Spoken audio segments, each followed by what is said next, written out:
With the Senate evenly split between DFLers and Republicans, a power-sharing agreement was reached so the 94th legislature could start on time. Part of that arrangement replaced the Senate president position with two co-presiding officers.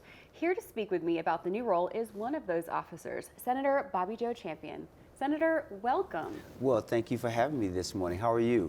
I'm well, thank you. How are you? I'm doing nicely, thank you. All right, so talk to me. How does it feel to have been chosen by your caucus for this responsibility? Well, let me first start by saying it was an honor when my caucus and the rest of the Senate elected me as Senate President. And for the past 2 years, I've been Senate President. That's when we had a one-vote majority. So it was 34-33. Until, unfortunately, recently we lost our dearly beloved Senator Disick back in December. I think it was December 27th, and that is what led to the vacancy. So now we're in a different moment in time where usually the Senate is not tied, because we have an odd number, and so we really face the notion that we have to share power. But now we're here, and we are making the best of this moment. Being the president last session, you're familiar with the ebb and flow of the chamber. How will this session, at least the beginning, be different? The only thing that's really different is for us to be identified as co-presiding officers, but we're both past presidents, or we both have been president. I have been the most recent president. Before I was president was Jeremy Miller, so he's the co-presiding officer. It is also okay, because Senator Miller and I have a relationship. We know each other. We're not new to the roles and positions, so that helps. But we're also guided by the great Secretary of the Senate, Tom Bodder. We all have mutual respect for him. And so there's some pieces around the infrastructure that makes this easy. So when you asked me earlier, how did I feel about my caucus asking me to step to the plate and be the co-presiding officer, it was an honor and a privilege. Anytime that we can serve not only this important body, but also serve Minnesota, I see that as an honor. Yeah, it seems with your experience and then Senator Miller's that you guys are just in a really wonderful position to get this going successfully, despite all of those unknowns. And speaking of that, at the end of the month, there will be a special election, and that will fill that vacant seat. How soon after that can we expect this agreement to end?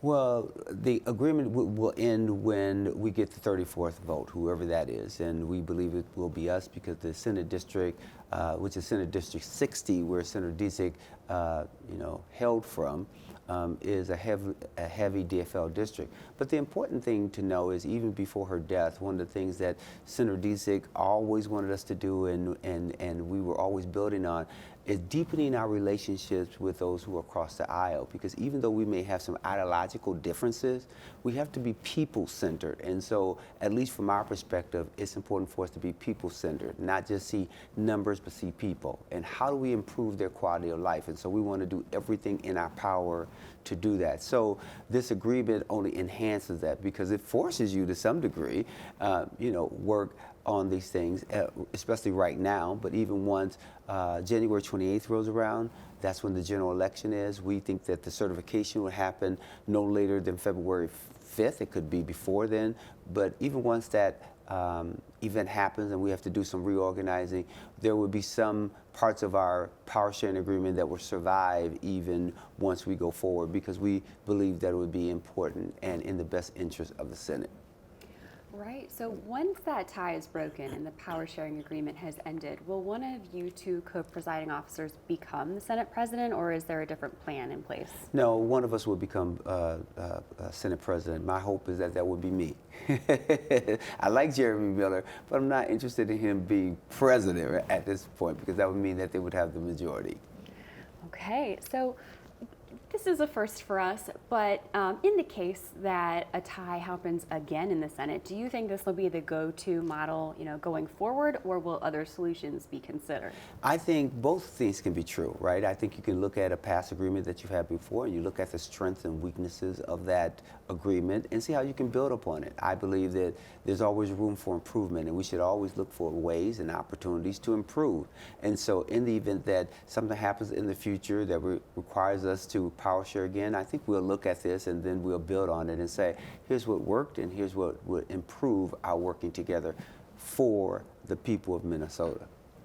Now, Senator, during this time, there's been a big focus on bipartisanship and collaboration, and you mentioned some of the ideas in this power sharing agreement will continue after it's been dissolved. Talk to me about that. Will these themes continue and how? I think the theme of making sure we're people-centered will always continue because that's a guiding principle, at least for us. Some of the things that are continuing, such as committees, where they'll be closer in numbers, at least in certain committees. I think that would be important. But I think it's the spirit of it that should be something that we all embrace and that we all try to move forward around. I often say that people can look in the past and they can say, hey, here's what happened before that I didn't like. Well, you can stay, looking in the rearview mirror, or you can use the windshield that is in front of you, and you can say, but we must go forward and we must find ways to make sure that we can go forward together. So there'll be opportunities for us to strengthen our relationships. I am not only just a co-presiding officer right now, but I'm also co-chair of Jobs and Economic Development. And I've always thought it was important to engage and work much more closely with our GOP lead, who right now is Senator Draheim. So he is now my co-chair. Once we get the majority back, he'll still be the lead. But the spirit of working together, the spirit of looking at what's in the best interest of Minnesotans from a job and economic development, that'll go forward. Senator, any final thoughts on this unique situation you find yourself in? That we find ourselves in, because one thing about history is not just you alone, it is the fact that you are making history. It's historic for us to be in this power sharing agreement moment. It's historic for how we have come together to embrace it, but also understand that it's temporal. It's important that we're looking at guiding principles that will benefit not just us as an institution, like the Senate as an institution, but for the benefit of Minnesotans. That, to me, says that we have to step into the moment and meet the moment. It is a moment in time. Guess what? Because there are going to be books written about this unprecedented Senate time or this session. And how do we want our kids to view us? How do we want this society to judge us?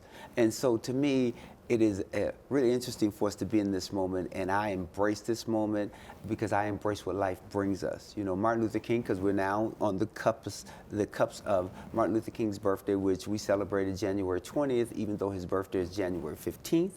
One of the main things that he said is the ultimate measure of a man is not where he stands at the time of convenience and comfort, but it is where he stands at the time of challenge and controversy. So in this moment where there's challenge and there's controversy, how do we want to be perceived? And I would hope that the Senate is demonstrating that we're meeting the moment.